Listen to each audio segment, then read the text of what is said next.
Hello दोस्तों, राधे राधे, हर हर महादेव। मैं मीनाक्षी एक बार फिर आपके सामने अपने अगले टॉपिक के साथ उपस्थित हुई हूँ। ये टॉपिक इन्फेंसी पीरियड में ही आने वाला है, जिसमें हम लोग लास्ट वीडियो में उसमें आने वाले बच्चे के जो भी न्यूबॉर्न बेबी है, इन्फेंट है, वो अपने पोस्टनेटल एनवायरनमेंट में किन किन प्रकार के एडजस्टमेंट करता है उसके बारे में चर्चा की थी। अब इस वीडियो में हम उसी एडजस्टमेंट से रिलेटेड ही आगे कुछ बताने वाले हैं। तो अब उस एडजस्टमेंट में होने वाली जो कुछ कठिनाइयाँ होती हैं, डिफ़िकल्टीज़ होती हैं, वो हमें इंडिकेशंस कुछ बातों से ऐसा पड़ जाता है कि बच्चे को, न्यूबॉर्न बेबी को, इन्फेंट को अपने एनवायरनमेंट, पोस्टनेटल एनवायरनमेंट के साथ एडजस्टमेंट करने में डिफ़िकल्टी हो रही है। तो ऐसे कुछ क्या इंडिकेशंस हैं जो हमें बताते हैं इस कठिनाइयों के बारे में, इस एडजस्टमेंट में होने वाली कठिनाइयों के बारे में। तो चलिए आज ये वीडियो में हम उसके बारे में चर्चा करते हैं। तो और प्लीज़ एक बात मैं ज़रूर बोल देना चाहती हूँ कि वीडियो को अंत तक ज़रूर देखिएगा, तभी आपको पूरी जानकारी प्राप्त हो पाएगी। और अच्छा लगे तो प्लीज़ लाइक ज़रूर कर दीजिएगा।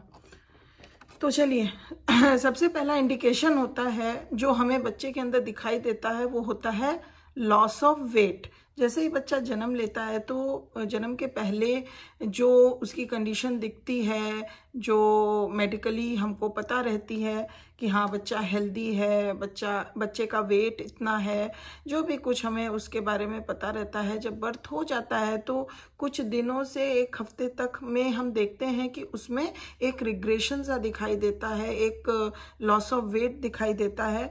तो ये जो होती है, ये जो लॉस ऑफ वेट होता है, it is because of the difficulties in adjusting to sucking and swallowing reflexes.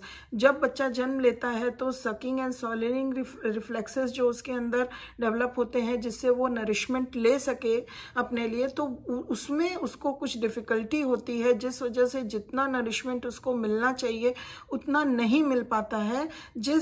उस कारणों से क्या होता है कि उसका वेट लॉस होता है।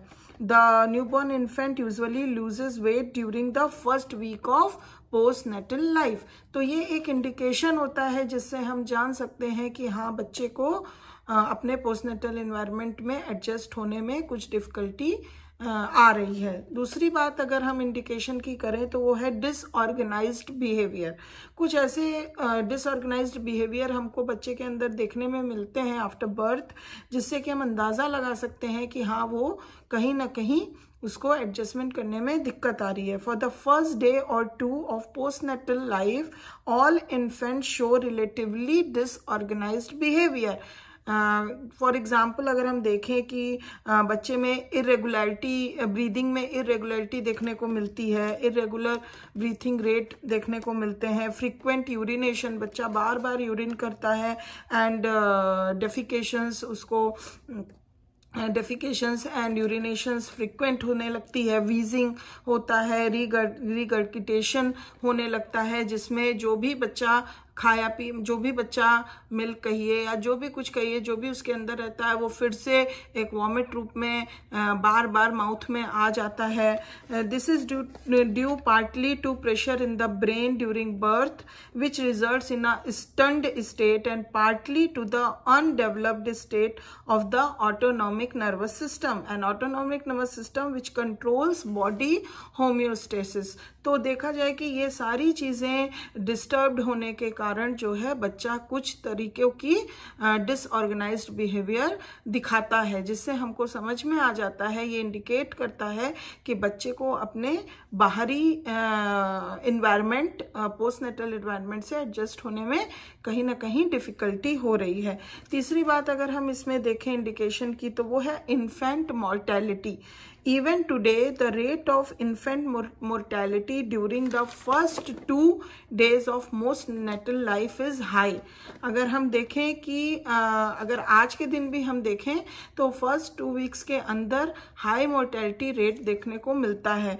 ये इसलिए होता है कि ये कई प्रकार के होते हैं मोर्टेलिटी, और बहुत वेरिड होते हैं, और कई तरह से होते हैं, बट ये देखा गया है कि बिकॉज ऑफ दीज डिफिकल्टीज कभी कभी क्या होता है कि बच्चा जो है वो सर्वाइव नहीं कर पाता है, अपने पोस्टनेटल इन्वायरमेंट में अच्छे से एडजस्ट नहीं कर पाता है, जिस वजह से ये 1 से लेके 2 वीक्स तक का जो समय होता है that is very crucial for them.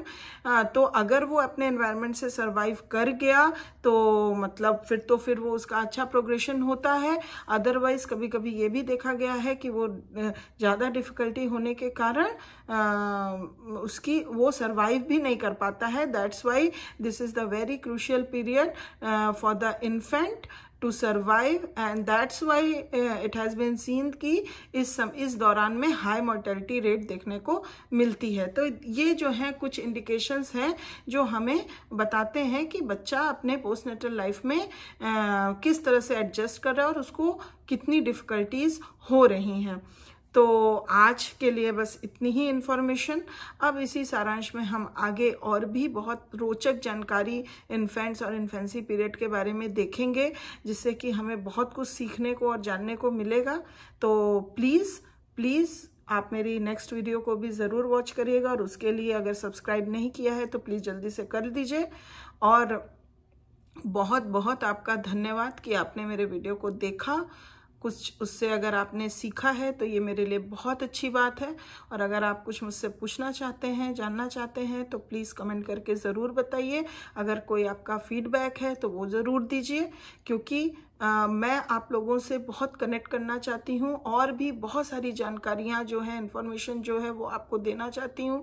और ये जो मेरा चैनल है इन्फोटेनमेंट म्यूजिकल हब, इसमें आपको एजुकेशन, इन्फॉर्मेशन के साथ साथ बहुत सारी मस्ती भी मिलने वाली है। तो आप प्लीज़ मेरे चैनल को सब्सक्राइब करिए और मेरे से कनेक्ट रहिए और कनेक्ट होते रहिए। आप लोगों का बहुत बहुत धन्यवाद। फिर मिलते हैं नेक्स्ट वीडियो में। तब तक के लिए टेक केयर, गुड बाय।